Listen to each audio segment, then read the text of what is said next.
Good day everyone, welcome back to Carlitos Adventure, and for today's video we will be doing a 10 kilometer run and walk papuntang Luneta, and kasama ko ngayon yung daughter ko because gusto niya sumama sa akin sa One Piece Run, and I told her to see if kaya muna niya mag 10 kilometers. So ayun, tara samahan nyo kami.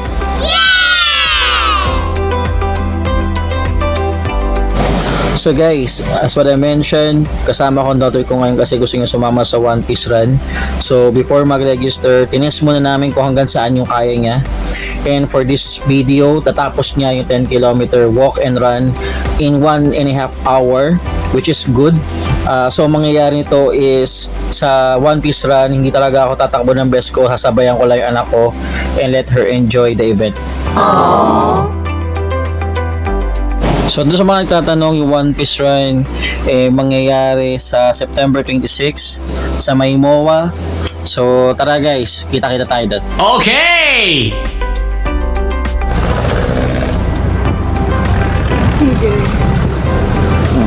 Water na. Hey, so may panaran dito. Ang tawag is water run dito sa may Ross Boulevard.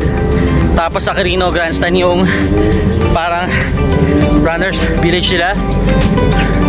So tara check natin.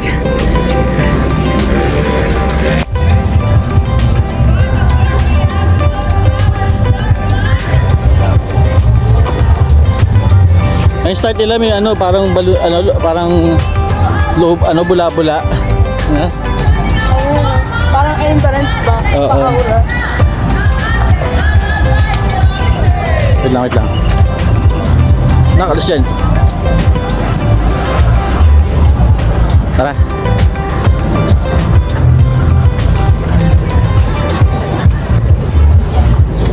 Dito tayo, nak.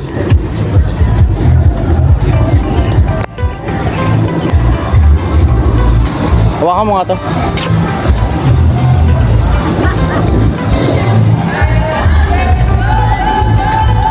Ay, okay din yung medal nila, oh. Oh, nice. Ganda ng muna nila.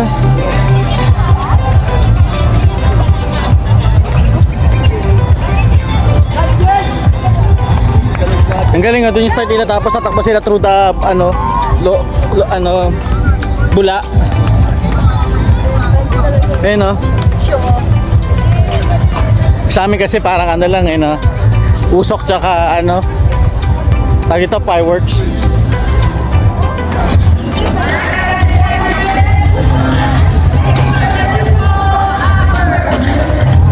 Alright guys, so as you can see guys, may nabutan kaming fun run here sa may Luneta.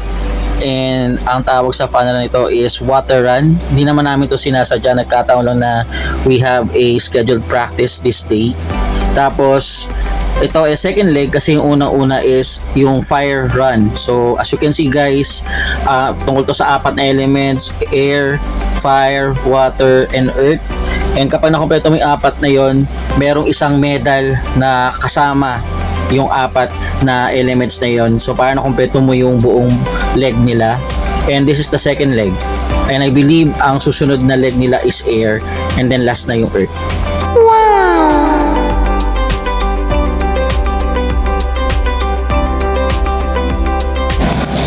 Dahil nga water run, ang team ng run na to is basaan. So merong mga nagdadala ng mga water gun while running at nagbabasaan sila. And gustong gusto ko rin yung way nila ng pag-start, which is yung tatakbo ka through the bula or the bubbles. Aww.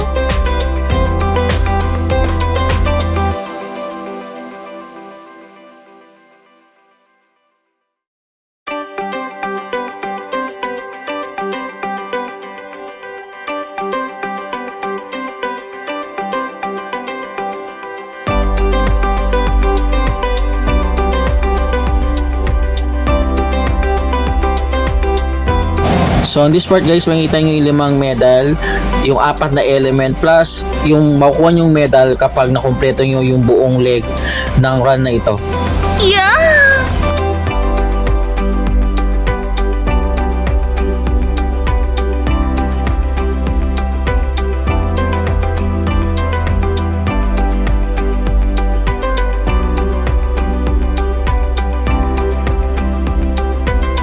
Isa pang napansin ko sa run na to is merong mga affiliated companies wherein siguro yung kumpanya nila is merong running club, and isa sa mga nandito is yung ING and Accenture.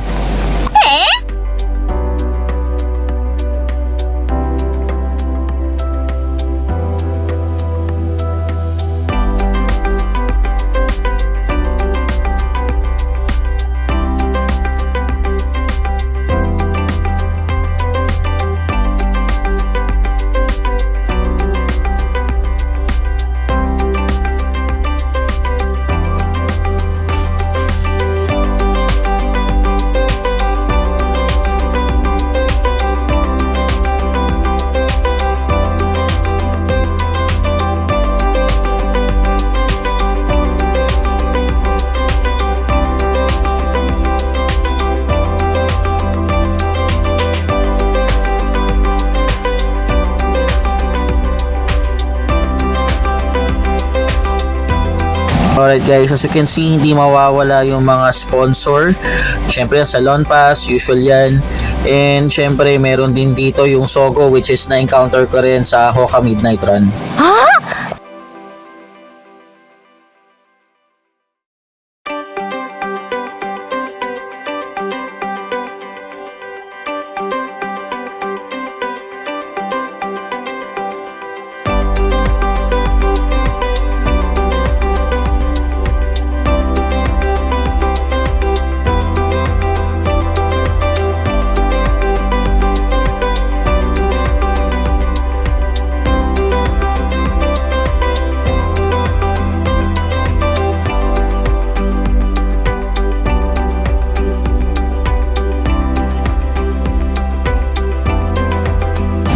Alright guys, as an anime lover, na-caught ng boot na to yung attention ko.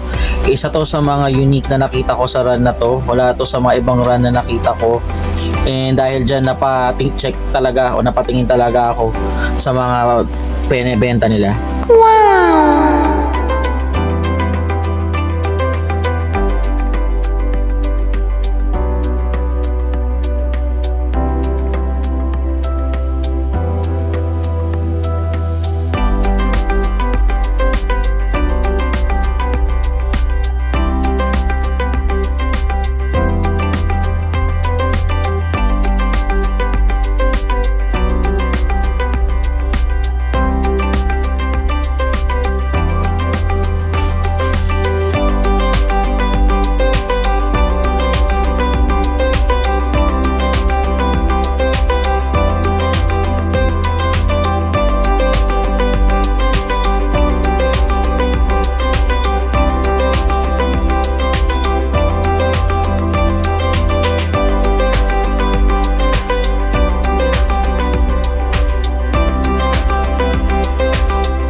Alright guys, so after namin i-check yung nangyayari dun sa event ng water run, umalis na rin kami. And of course, mukha namang masaya yung atmosphere at maganda yung naging experience ng mga tumakbo sa event na to. So after that, umalis na kami para umuwi.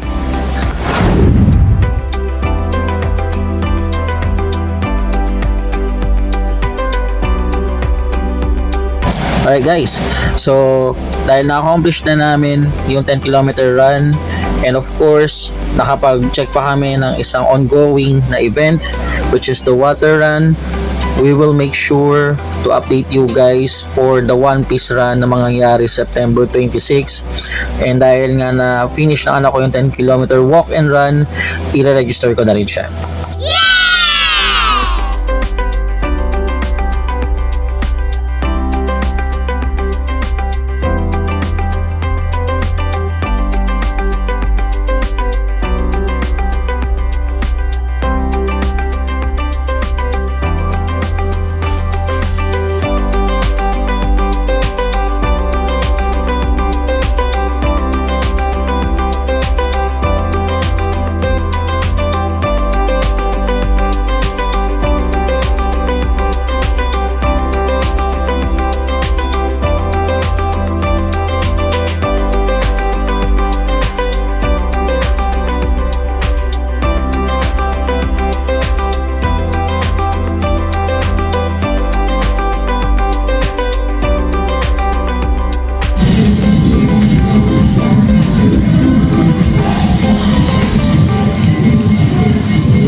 Ayun guys, so dahil pauwi na kami, nag-e-try kami from United Nation to Divisoria. And as you can see, masaya kaming umuwi dahil marami kaming na-accomplish. Perfect! And by the way guys, ito yung view namin from the e-trike pauwi. Yeah!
Alright guys, so that's it for today's video.